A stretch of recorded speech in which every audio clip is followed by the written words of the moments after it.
Buenos días o buenas tardes, compañeros y profesora Viviana. El día de hoy les vamos a venir a hablar sobre el comunismo y Stalin. Este trabajo lo hicimos entre Ian y Graciela del 10-2. ¿Qué es el comunismo?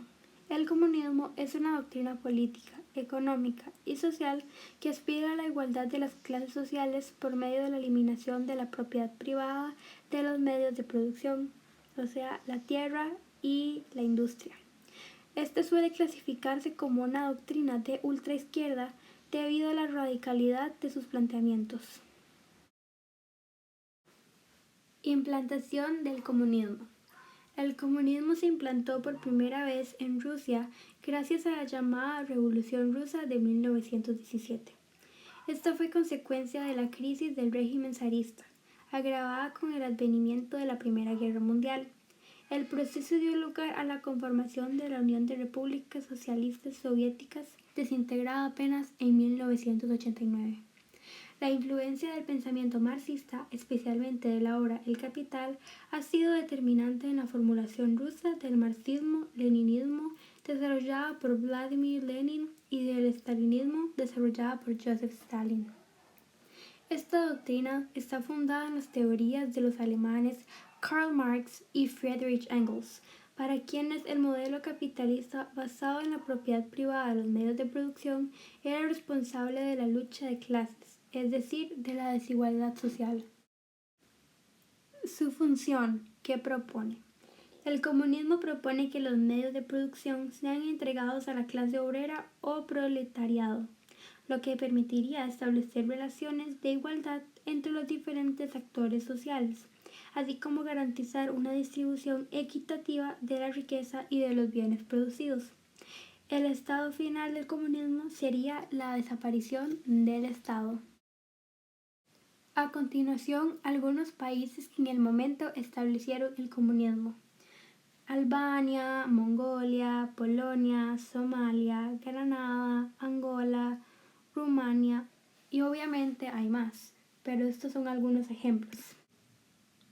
A continuación tenemos los únicos 5 países actuales que tienen el comunismo: China, que lo tiene desde 1949, Corea del Norte desde 1948, Cuba desde 1959, Laos desde 1975 y Vietnam lo tiene desde 1945 en la parte del norte y 1975 en la parte del sur. A continuación, algunas características del comunismo. Primero es que ésta es antiindividualista y colectivista. También concibe al Estado como único intérprete legítimo del pueblo, al tiempo que aspira a una ulterior desaparición del Estado. Esta promueve el unipartidismo. También centraliza el poder. La economía controlada por el Estado, que administra la propiedad pública, los salarios y los bienes manufacturados. Los bienes son propiedad del Estado y cada persona recibe una parte en función de lo que necesita. Y por último, el ejercicio del poder comunista se inicia con una revolución violenta con los trabajadores contra las clases medias y altas. Stalin. López Stalin fue un político revolucionario y dictador soviético, secretario general del Comité Central del Partido Comunista de la Unión Soviética entre 1922 y 1952 y presidente del Consejo de Ministros de la Unión Soviética. Entre 1941 y 1953, él ascendió al poder en 1924 tras la muerte de Lenin. Stalin nació el 18 de diciembre de 1878 y murió el 5 de marzo de 1953. La causa de su muerte fue un envenenamiento que le causó la hemorragia cerebral.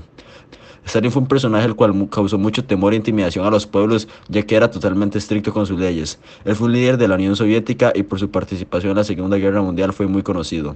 Stalin logró posicionar a la Unión Soviética como potencia económica y militar, consiguió posicionar a la URSS como potencia industrial, junto con el ejército y la población vencieron a Alemania en la Segunda Guerra Mundial y obtuvo la aceptación de la expansión comunista en países de Europa Oriental. Durante la Guerra Civil Rusa y la Guerra Polaca Soviética, Stalin fue comisario político en el Ejército Rojo. Rojo. En diversos frentes, el primer cargo del gobierno de Stalin fue el de comisario del Pueblo de Asuntos Nacionales entre 1917 y 1923. Acerca de Joseph Stalin es que siento que fue una persona que no tuvo compasión sobre ninguno de los civiles ni las personas que lo apoyaban, porque en muchos casos cuando había un evento en el lugar en el que estaba, si una persona no se levantaba, él la mandaba a matar y no tenía compasión de nadie, parecía un ser sin alma. Me parece que el gobierno de él fue de una forma tiránica, desde los años 30 hasta su muerte. En conclusión, me parece bastante interesante ver las diferencias que hay con un país como el de nosotros, que somos realmente libres, que no dependemos del gobierno, a como es los países comunistas, por ejemplo Cuba, que me llamó mucho la atención las diferencias que tenía con nosotros, que el gobierno se encarga de darles materiales a los chiquitos para las clases y los materiales son muy específicos, un lápiz, borrador, lapicero y 3 cuadernos. Cada mes las familias reciben un saco de arroz y los gramos y todo eso depende de cuántas personas hayan en la familia. Todo es bastante exacto y tienen que realmente aprender a ahorrar. Y ver eso comparado a nosotros que si se nos gasta algo podemos ir al súper a comprar y ya, y que ellos no puedan hacerlo, eso me hizo pensar bastante en lo privilegiados que somos de no haber nacido en un país comunista. Y, y sí, eso es todo. Muchas gracias.